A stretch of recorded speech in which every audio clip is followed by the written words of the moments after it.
Sahabat remaja Islam yang dirahmati Allah. Abu Jahal selalu dikenang sepanjang masa, tetapi berbeda dengan Nabi, Abu Jahal justru diingat sebagai sosok antagonis dalam sejarah Islam. Karena membenci Allah dan Rasulullah Shallallahu Alaihi Wasallam, bahkan ia mati secara mengenaskan dalam Perang Badar. Setelah kematiannya, Rasulullah Shallallahu Alaihi Wasallam ternyata berdialog dengan kuburan Abu Jahal. Apa isi obrolan tersebut? Tonton video ini hingga akhir agar tidak sesat. Abu Jahal, bernama asli Amr bin Hisham, ia digelari Abu Jahal atau Bapak Kebodohan karena merupakan salah satu kaum kafir Quraisy yang paling benci dengan Nabi Muhammad Shallallahu Alaihi Wasallam. Bukan perkara mudah bagi Abu Jahal untuk melihat cahaya Islam, rasa iri dan persaingan oleh Bani Makhzum dan keturunannya kepada silsilah Bani Hashim seperti Bani Abdul Manaf yang membuat hatinya teramat keras. Abu Jahal berasal dari Bani Makhzum sementara Nabi Muhammad dari Bani Hashim. Perbedaan pandangan dan kepercayaan antar kelompok inilah menjadi asal-muasal kebencian Abu Jahal. Ungkapan tersebut pernah disampaikan Abu Jahal kepada Mughirah bin Syu'bah yang dikutip dalam buku Cahaya Abadi Muhammad Shallallahu Alaihi Wasallam, Kebanggaan Umat Manusia karya Muhammad Fatullah. Suatu hari Mughirah dan Abu Jahal menyusuri jalan kota Mekah. Di perjalanan mereka berpapasan dengan Rasulullah. Saat itu Rasulullah mengajak mereka untuk mengikuti jalan Allah, namun sekonyong-konyong Abu Jahal menolak seruan Nabi. Setelah Rasulullah meninggalkan mereka, Abu Jahal lalu menyampaikan unek-uneknya kepada Mughirah, "Demi Tuhan, sebenarnya aku tahu apa yang dia katakan memang benar, tapi ada satu hal yang menghalangiku dari mengimani dia itu, bahwa dulu Bani Qusay berkata kami memiliki hak al-hijabah, kami pun menyahut baik, lalu mereka berkata lagi, kami memiliki hak-hak asikayah, kami pun menyahut baik, lalu mereka berkata lagi, kami memiliki hak anadwah, kami pun menyahut baik, lalu mereka berkata lagi, kami memiliki hak al-liwa, kami pun menyahut baik, lalu mereka memberi makanan sebagaimana kami juga memberi makanan. Sampai ketika bau kami bersentuhan mereka berkata, dari Nabi ada seorang Nabi, kalau itu maka demi Tuhan aku tidak akan menyetujuinya. Dalam riwayat lain disebutkan Abu Jahal suatu saat berkata, kami sering berlomba untuk meraih kehormatan dengan Bani Abdullah, ketika mereka memberikan makanan kami pun memberi makanan, ketika mereka membuat barang perniagaan kami pun membuat barang perniagaan, ketika mereka memberi, kami pun memberi. Sampai ketika bau kami bersentuhan dan kami seperti kuda pacu, mereka berkata dari kami, ada seorang Nabi yang mendapat wahyu dari langit, bagaimana mungkin kami akan mengakui itu, demi Tuhan. Kami tidak akan pernah mau mendengar atau mempercayainya selamanya. Bahkan hingga menjelang ajalnya Abu Jahal tak sekalipun tertarik untuk beriman kepada Allah Subhanahu wa Ta'ala dan Rasulullah Shallallahu Alaihi Wasallam. Ia menghembuskan nafas terakhir saat Perang Badar dalam kitab ringkasan Syahih Muslim karya Nashiruddin Albani. Diceritakan ketika Abu Jahal berpulang, terik mentari Madinah di kampung Badar pada 17 Ramadan 2 Hijriah terasa lebih panas dari biasanya. Giliran perang Muslim melawan Quraisy pun dimulai. Siang itu kaum Muslim yang berjumlah kecil dengan hanya beranggotakan 313 personil harus berhadapan dengan pasukan Quraisy yang hampir 3 kali lipat lebih dari pasukan mereka yakni 1.000 orang. Meski perang belum pecah, Abdurrahman bin Auf yang merupakan sahabat Rasulullah Shallallahu Alaihi Wasallam berhenti di tengah barisan pasukan Muslim.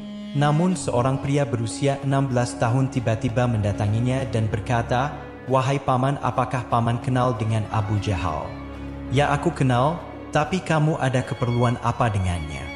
"Saya dengar Abu Jahal selalu memaki Rasulullah selama di Mekah. Demi Allah yang menguasai diriku, kalau saya melihat Abu Jahal takkan terpisah sebelum salah satu dari kami mati lebih dulu," tegas pemuda tersebut yang belakangan diketahui bernama Muadz bin Afra. Abdurrahman yang mendengar ungkapan berani tersebut merasa takjub, namun belum juga reda kekagumannya pada keberanian pemuda itu. Seorang pemuda lain dari Ansor datang lagi menghampirinya.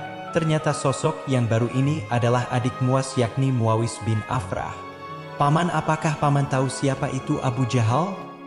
"Ya tahu, apakah keperluanmu dengannya?" Saya dengar Abu Jahal selalu jahat dan bersikap keras kepada Rasulullah Sallallahu Alaihi Wasallam. Demi Allah saya ingin membunuhnya, jawab Muawis yang saat itu masih berumur 15 tahun. Setelah kakak beradik ini mengungkapkan niatnya membunuh Abu Jahal, tiba-tiba Abdurrahman bin Auf melihat Abu Jahal dari kejauhan dan berteriak, "Itu Abu Jahal!" Abdurrahman berteriak sembari menunjuk di mana Abu Jahal berada saat itu. Dan Abu Jahal pun sudah menduga jika ia akan menjadi sasaran empuk umat muslim. Itu sebabnya Abu Jahal begitu dijaga oleh pasukan kafir Quraisy, dan tiba-tiba kakak beradik pemberani tadi melesat seperti anak panah siap menghantam Abu Jahal yang saat itu dilindungi sepenuh lapis pasukan bersenjata lengkap. Muawis menyerang pasukan musyrikin agar bisa menebas Abu Jahal. Seketika pedangnya menyentuh paha Abu Jahal dengan sayatan yang sangat dalam, tapi nyawa Abu Jahal masih bertahan, ia belum juga mati. Langkah selanjutnya sang kakak mengambil alih. Muad bin Afra juga melukai kaki Abu Jahal yang membuat tubuh Abu Jahal limbuk hingga akhirnya tersungkur ke tanah, darah pun mengucur deras dari kakinya. Saat itulah Ibnu Mas'ud datang dan mendekati Abu Jahal dengan posisi pedang terhunus. Ia berdiri di tengah tubuh Abu Jahal yang sudah dipenuhi dengan luka-luka. Ibnu Mas'ud berniat untuk memenggal kepala Abu Jahal, namun sebelum dipenggal Abu Jahal memberi isyarat dengan matanya seolah-olah ingin mengucapkan kata terakhirnya. Ibnu Mas'ud lalu menahan pedangnya dan mendekatkan telinganya ke mulut Abu Jahal. Ibnu Mas'ud sudah mengira jika Abu Jahal akan bertaubat menyesali segala perbuatannya selama ini kepada Rasulullah dan umat muslim dan kemudian mengucapkan syahadat. Namun masa-masa kritis tak juga membuat hatinya luluh. Ia malah mengatakan, "Sampaikan salamku kepada temanmu Muhammad, bilang ke dia saya musuhnya dunia akhirat." Dia tetap menyombongkan diri meski ajal telah menjemput. Ibnu Mas'ud lalu mengangkat pedangnya dan berakhirlah episode kehidupan Abu Jahal di dunia. Dalam perang tersebut ada sekitar 70 orang anggota pasukan kafir Quraisy yang meregang nyawa dan mati, dan setelah semuanya sudah ditimbun tanah, Rasulullah Shallallahu Alaihi Wasallam mendekati kubur mereka.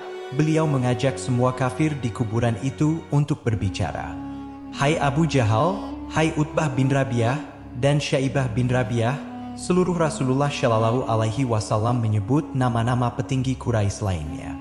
"Apakah kalian telah mendapati apa yang telah dijanjikan oleh Rob kalian itu benar?" Para sahabat terperanjat dengan apa yang dilakukan Rasulullah itu. "Ya Rasulullah," tanya Umar bin Khattab radhiyallahu anhu, "bagaimana engkau mengajak bicara orang-orang yang telah menjadi bangkai?